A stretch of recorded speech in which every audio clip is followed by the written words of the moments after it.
112 today, ladies. And we've got another hot one on tap again tomorrow. Yikes. All right, let's show you what's going on outside.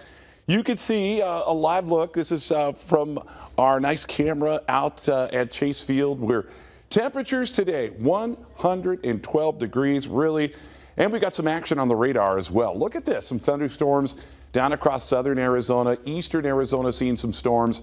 And we even have some storms up in the high country, up around Flagstaff. You can see some of that thunderstorm activity really popping up around Greer, Snowflake, even out towards areas of the Pine Top Lakeside area where it's cooled down as well. 82 degrees out in Show Low, 111 here. Amazing. We're sitting in the mid 80s out there in Flagstaff and 95 out in Sedona. So high today, 7 degrees above average.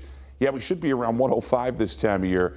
We're going to start to see things cool down a little bit as the work week continues, but another hot one on tap tomorrow, and that's why we've issued a first alert for tomorrow. And look at this. Yes, some activity in the forecast. Slight chance of storms tomorrow, but a better chance as we get closer to Wednesday. Look at that. Wednesday afternoon at around 5 o'clock, starting to see some storms. Even here in the valley, there's a pretty good chance of it. And then we'll continue to see that chance again on Thursday.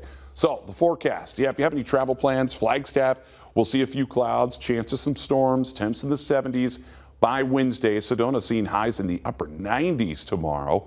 90s as well in Payson tomorrow, and then you could get up to 86 with a chance of storms Wednesday, Thursday, and a chance for some storms up and around the Grand Canyon. So your day in detail, just downright hot again tomorrow. We're going to see highs right around 112 tomorrow. There's that first alert. Slight chance of storms Wednesday, a better chance Thursday with high temperatures at around 105.